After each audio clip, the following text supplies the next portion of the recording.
Halo, apa kabar? Saya berharap Allah senantiasa menyertai kita.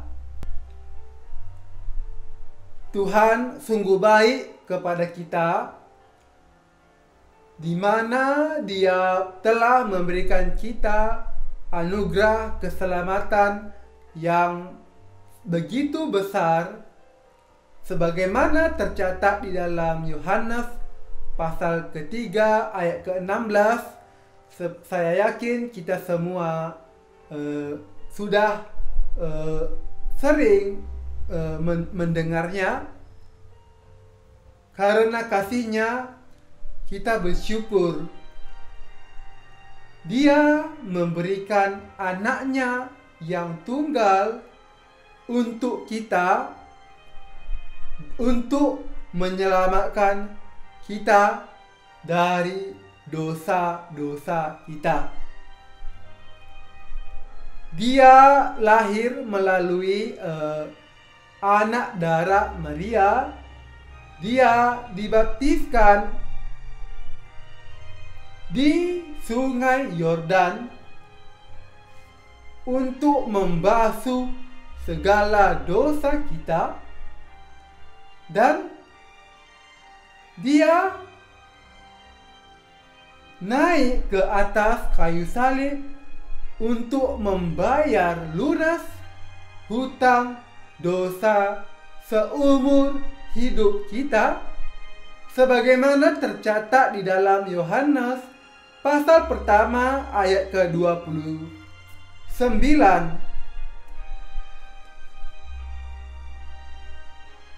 Pada keesokan harinya, Yohanes melihat Yesus datang kepadanya dan ia berkata, "Lihatlah anak domba Allah yang menghapus dosa dunia." Dosa dunia tentu saja termasuk dosa kita, dosa seumur hidup kita.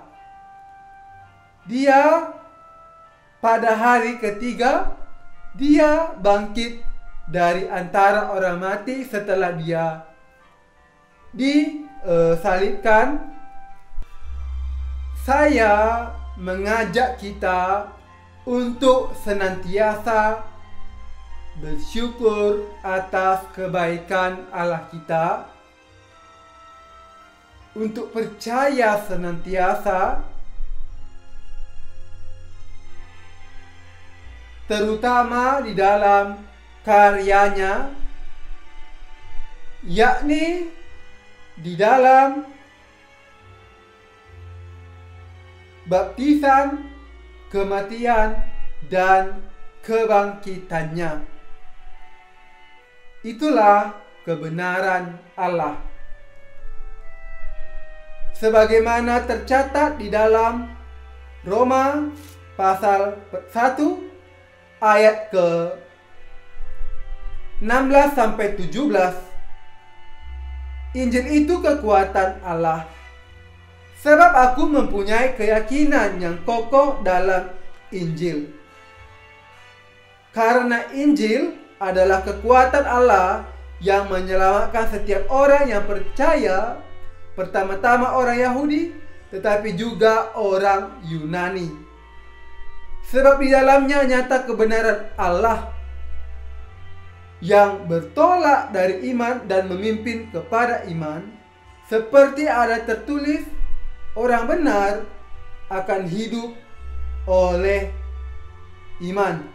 Nah, inilah kebenaran Allah, yakni Yesus sendiri adalah kebenaran Allah.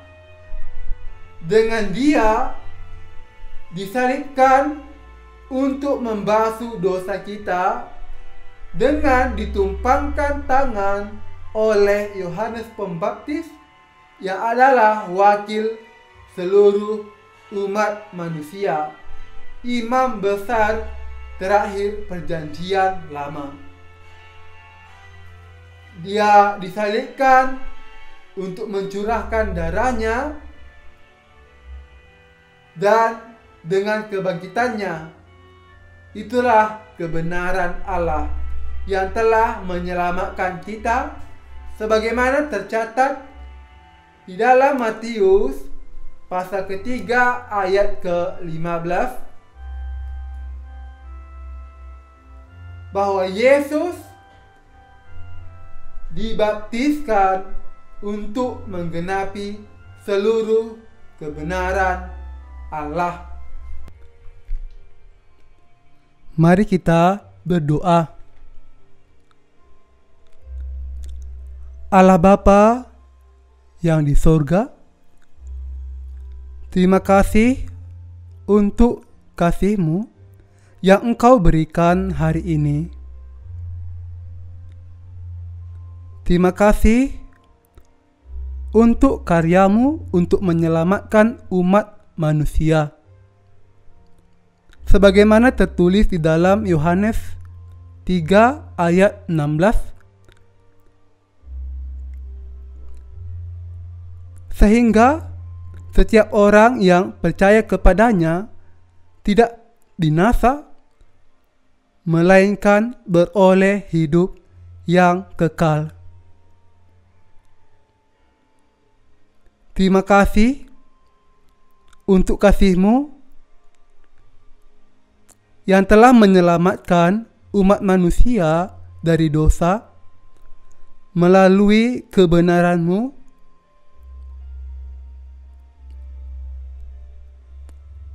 yakni di mana di dalamnya terdapat Injil yang menyelamatkan semua orang yang percaya, sebagaimana tercatat di dalam Roma 1 ayat 16 sampai 17. Karena Injil adalah kekuatan Allah yang menyelamatkan setiap orang yang percaya, pertama-tama orang Yahudi tetapi juga orang Yunani.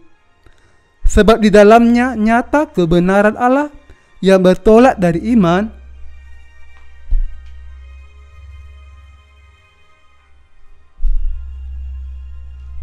dan memimpin kepada iman. Seperti ada tertulis, orang benar akan hidup oleh iman.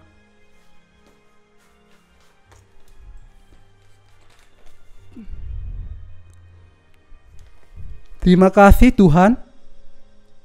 Kiranya Engkau memberkati kami.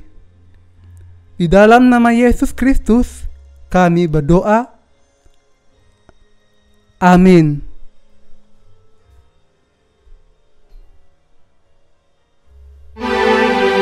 Let us be together.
finish. He's baptizing as the representative on earth.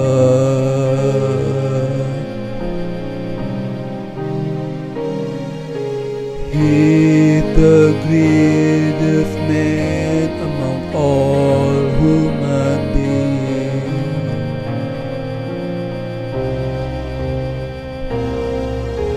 His name is John the Baptist.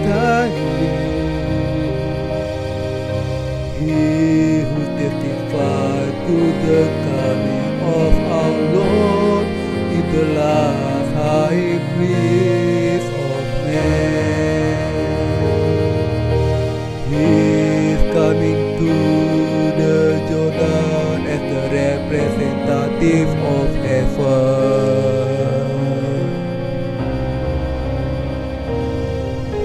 He is ordering John Baptist now.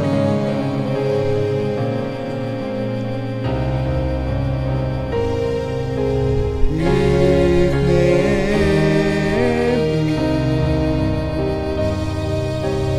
is Jesus Christ. He who shouldered all the sin of the world is the high priest in heaven.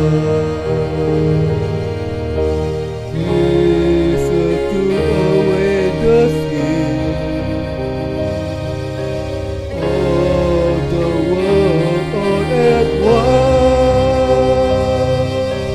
and has borne the judgment for our sin by dying on the cross. It is finished. Jesus said and has paid the promise he made. He finished salvation for us at the cross, and he had promised. And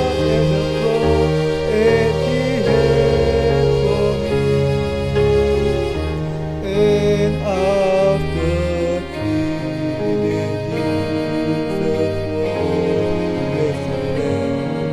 Jesus was resurrected as my Savior.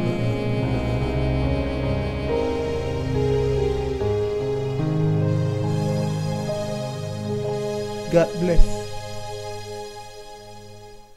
22. Hai orang-orang Israel, dengarlah perkataan ini. Yang aku maksudkan ialah Yesus dari Nazaret, seorang yang telah ditentukan Allah dan yang dinyatakan kepadamu dengan kekuatan-kekuatan dan mujizat-mujizat dan tanda-tanda yang dilakukan oleh Allah dengan perantaraan Dia di tengah-tengah kamu, seperti yang kamu tahu. Dia yang diserahkan Allah menurut maksud dan rencananya telah kamu salibkan dan kamu bunuh oleh tangan bangsa-bangsa durhaka.